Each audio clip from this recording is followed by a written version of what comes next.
नमस्कार. डिजिटल केसरीमध्ये मी ओंकार आपलं स्वागत करतो. तर आज आपण असा खुलासा पाहणार आहोत, ती फक्त बातमी नाहीये. तर प्रत्येक तरुणांसाठी एक इशारा आहे. छत्रपती संभाजीनगरमध्ये गौरव होण्याच्या हव्यासाने दोन सख्या भावांचं आयुष्य अक्षरशः उद्ध्वस्त झाल्याची धक्कादायक माहिती समोर आलेली आहे.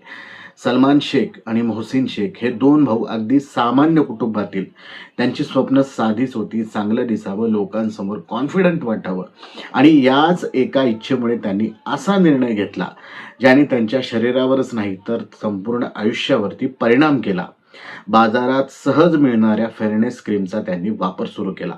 सुरुवातीला सगळं ठीक वाटत होतं. चेहऱ्यावरती थोडा ग्लो, रंग उजळल्यासारखं वाटणं, लोकांच्या नजरा बदलल्यासारखं वाटणं आणि हळूहळू त्या क्रीमवर अवलंबून होणं. पण काही दिवसांनी शरीराने वेगळेच चित्र दाखवायला सुरुवात केली. थकवा वाढू लागला, अंगावरती सूज येऊ लागली, चेहऱ्यावरती अनॅचरल बदल दिसू लागले, भूक कमी होऊ लागली, लघवीत त्रास सुरू झाला. आणि तरीही त्यांनी सुरुवातीला त्याकडे दुर्लक्ष केलं, कारण त्यांना वाटत होतं की ही साधी गोष्ट आहे. पण जेव्हा त्रास वाढत गेला तेव्हा त्यांनी डॉक्टरांचा दरवाजा ठोठावला आणि इथेच आयुष्य बदलणारं सत्य त्यांच्या समोर आलं. तपासणीत दोघांच्या किडनीवरती गंभीर परिणाम झाल्याचं समोर आलं. डॉक्टरांनी कारण शोधायला सुरुवात केली. लाईफस्टाईल, खाणंपिणं, हिस्ट्री आणि शेवटी लक्ष गेलं त्या फेअरनेस क्रीमकडे, ज्या त्यांनी रोज वापरल्या होत्या. आणि इथून सुरू झाला एका मोठ्या घोटाळ्याचा धागा. कारण हे फक्त दोन भावांचं प्रकरण नव्हतं, तर यामागे एक मोठा इनलिगल नेटवर्क लपलेला होता. सिटी चौक पोलिसांनी याच दरम्यान गुप्त माहिती मिळाली की शहरात बंदी असलेल्या पाकिस्तानी फेअरनेस क्रीम मोठ्या प्रमाणात विकल्या जात आहेत. आणि मग सुरू झाली कारवाई. Shahganj, Ghasmandi, city centre mall परिसर, एका मागून एक ठिकाणी छापे टाकण्यात आले. हायलाइट कलेक्शन, ओम ट्रेडर्स, फेक एम्प्रोमियम या दुकानावरती पोलिसांची धाड पडली. आणि जे समोर आलं ते धक्कादायक होतं. हजारो रुपयांचा माल, fairness cream, whitening soaps, Serum, ज्यावर कोणतेही प्रॉपर सर्टिफिकेशन नव्हतं, सगळा माल जप्त करण्यात आला. सुमारे 59,980 रुपयांचा तो माल होता आणि 3 व्यापाऱ्यांना त्या ठिकाणी अटक करण्यात आली.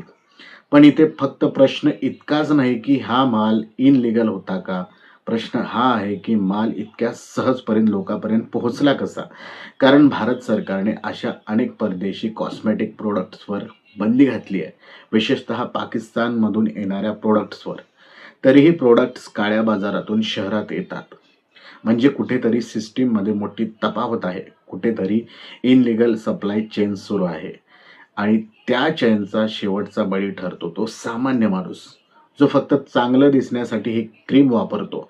पण त्याला माहिती नसतं की तो स्वतःच्या शरीरात हळूहळू विष टाकतोय. आता इथे सगळ्यात महत्वाचा प्रश्न येतो की या क्रीम्समध्ये असं काय आहे की त्या इतक्या धोकादायक ठरतात. तज्ज्ञ सांगतात की अशा फेअरनेस क्रीममध्ये मर्क्युरी म्हणजेच पारा मोठ्या प्रमाणात असतो. त्याचबरोबर स्टेरॉइड्स आणि हेवी टॉक्सिक केमिकल असतात. हे केमिकल सुरुवातीला त्वचा गोरी दाखवतात, कारण ते मेलनिन कमी करतात. पण त्याचा परिणाम फक्त बाहेरच होत नाही, हळूहळू त्वचेच्या माध्यमातून रक्तात मिसळतात आणि शरीरात साचायला सुरुवात होते. आणि जेव्हा हे टॉक्सिक एलिमेंट्स शरीरात वाढतात तेव्हा किडनीवरती सर्वात घातक परिणाम होतो. कारण किडनीचं कामच असतं शरीरातील विषारी घटक बाहेर टाकणं. पण जेव्हा ओव्हरलोड वाढतो तेव्हा किडनी डॅमेज होऊ लागते. सुरुवातीला सिम्पटम्स साधे असतात, फटीग, स्वेलेन्स, युरिन प्रॉब्लेम्स. पण वेळेत लक्ष दिलं नाही तर सिच्युएशन किडनी फेलियरपर्यंत जाऊ शकते. आणि सलमान शेख आणि मोहसिन शेख यांच्या प्रकरणाने हेच दाखवून दिलं आहे की एक छोटी वाटणारी गोष्ट किती मोठा परिणाम करू शकते. आणि इथेच समाजाच्या मानसिकतेवरही प्रश्न उभा राहतो. आपण अजूनही गौरव म्हणजे सुंदर दिसणं या चुकीच्या विचारात अडकलो आहोत. सोशल मीडियावर, जाहिरातीमध्ये, फिल्म्समध्ये अजूनही फेअर स्किनला जास्त महत्त्व दिलं जातं. आणि याचाच फायदा घेत हा काळा बाजार फोफावत आहे.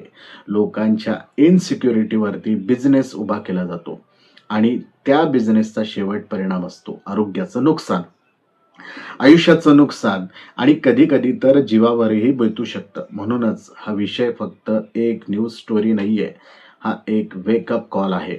प्रत्येकासाठी, विशेषतः तरुणांसाठी. कारण आज तुम्ही जे वापरत आहात ते उद्या तुमचं आयुष्य ठरवू शकतं.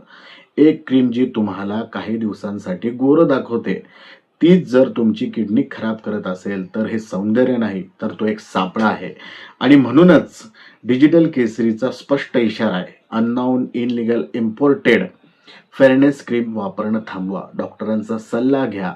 स्वतःच्या मनाने स्किनला टोनेट करा, ॲक्सेप्ट करा. आणि कारण खरी सुंदरता ही हेल्दी असण्यात नाही, तर ती आज तुम्ही जागरूक राहिलात तर उद्याच्या अशा घटना पुन्हा घडणार नाहीत. नाहीतर पुढचा नंबर कुणाचा असेल हे सांगता येणार नाही. तत्पूर्वी डिजिटल केसरीला लाईक करा, शेअर करा, फॉलो करा आणि सबस्क्राईब करायला देखील विसरू नका. पुन्हा भेटूया नव्या अपडेट्ससह. धन्यवाद.